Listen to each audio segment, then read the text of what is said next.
on national television. It's been the most polarizing conversation in all the sports over the last 24 hours rather.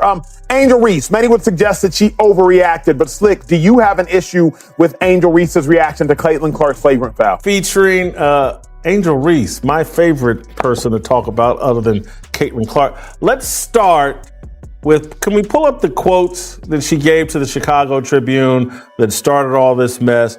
I've been telling you all. And I have an issue with the way she reacted. I have an issue with the way it's being handled by her, by the Chicago Sky, everybody involved. I have a problem with it being called a flagrant foul. It's a take foul. It's an understandable. First of all, that Angel Reese wants out of Chicago. She's a front runner. She's going to, I said this very early in this season, she's going to be looking to exit the Chicago Sky. The going has gotten tough. And when the going gets tough, Angel Reese gets going, just ask Maryland. Caitlin Clark is out for the season, and the WNBA has lost the star player that networks and sponsors heavily relied on.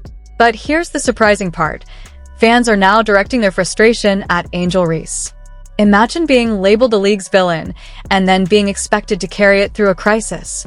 Chicago Sky supporters aren't just upset, they're even boycotting. What triggered such a reaction, and how is Reese handling the backlash? Before we continue, I have a quick favor to ask. If you enjoy this content, please like the video and subscribe to the channel. Over 98% of viewers watch without subscribing. It's free and helps us tremendously. Did you hit that subscribe button? Thanks a lot. Now, back to the story. With Clark sidelined, the league suddenly seems unstable without her. She went from being the rookie everyone was excited to watch to being a major absence. can we give the whole picture? The only reason Angel gets the ball is because she shoves Aaliyah Boston in the back. And Caitlin sees that, and she's like, you know what? You're not getting a bucket off of that. I'm going to put you on the free throw line. And Angel acts as if, wait a minute. Just start with some of her quotes that have ignited the internet and got a lot of people talking about what her intentions are. She told the Chicago Tribune, "I'm not settling for the same SHIT we did this year." Let's settle down. You're getting your butt kicked right now. It was a take foul. You're going to the free throw line to shoot some free throws. Can we just stop? What are we doing here? It's a basketball play. And to your point, we have to get good players. We have to get great players. That's a non-negotiable for me. I'm willing and wanting to play with the best. And however I can help to get the best here, that's what I'm going to do. Then came the injuries. Clark was sidelined with a series of leg issues that seemed to worsen by the day, quad tightness, a groin problem, and finally a bone bruise that ended her season. For weeks, there were rumors she might try to push through, but the team ultimately decided it was safer to shut her down.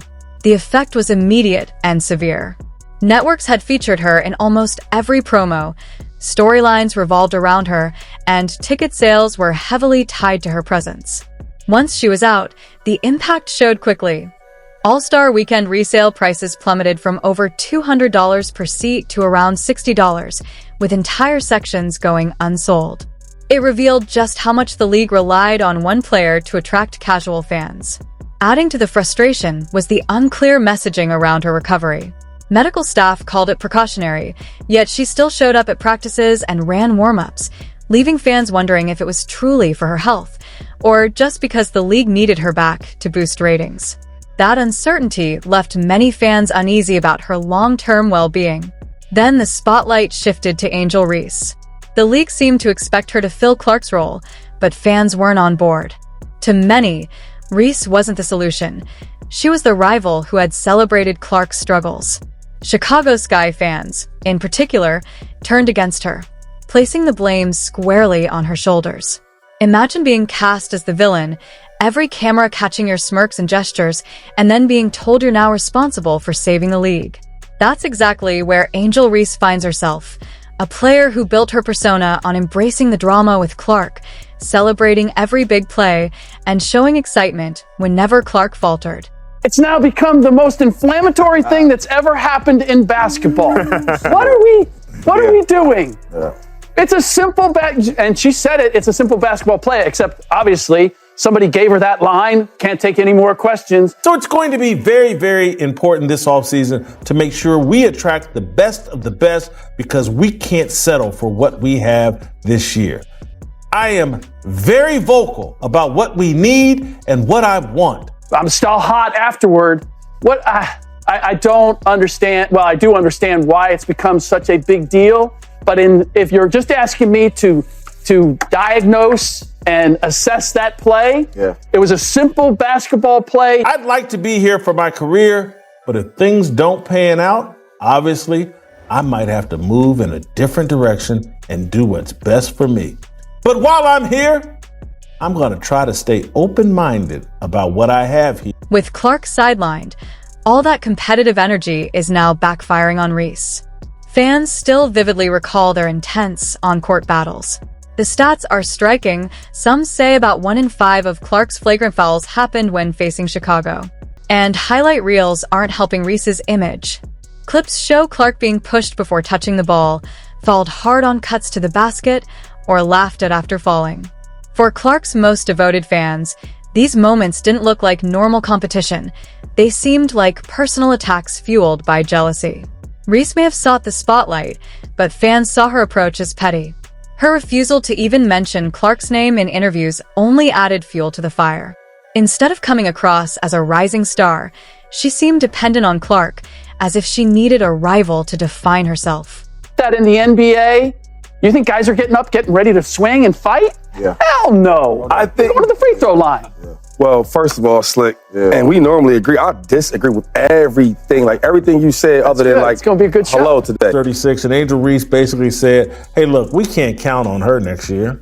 At her age, coming off that injury, we need someone younger who's ready to win right now, something like that. She just drove a bus over this Vandersloot. These women, right? I know they women. I know they got long hair. I know all that. They got lashes. Don't they look nice? I'm gonna get all that. They are warriors. The same way we look at NFL players, the same way we look at NBA basketball players. There's certain fouls in the NBA where they don't look like much. Yeah. Brother get up hot. People in Chicago, her teammates, read the quotes, saw the newspaper article, and were very upset. And they had a meeting yesterday where Angel Reese had to apologize and start backpedaling. That mindset turned what could have been excitement into widespread resentment, and the backlash is real. Boycott chants began trending on social media, with fans urging others to skip Sky playoff games. Some said they'd rather leave seats empty than cheer for her. One viral post called out Reese for smiling through Clark's struggles, labeling her actions as tone-deaf. The boycotts aren't just online. They're showing up at ticket windows, where seats remain unsold. Here's the paradox. With Clark out, Reese is exactly the player networks want to spotlight, yet fans are rejecting her more than ever. The big question now is whether she can reshape her image or remain trapped as Clark's antagonist while the league tries to position her as a centerpiece. Clark's injury highlighted how much the WNBA relied on a single player. When she went down, ticket sales, TV ratings, and fan excitement all took a hit, despite the league's deep pool of talent. Now the focus is on Angel Reese, the same player fans were booing just weeks ago. Can she turn the narrative around and carry the league? Or does the WNBA need a new strategy to promote and protect its stars?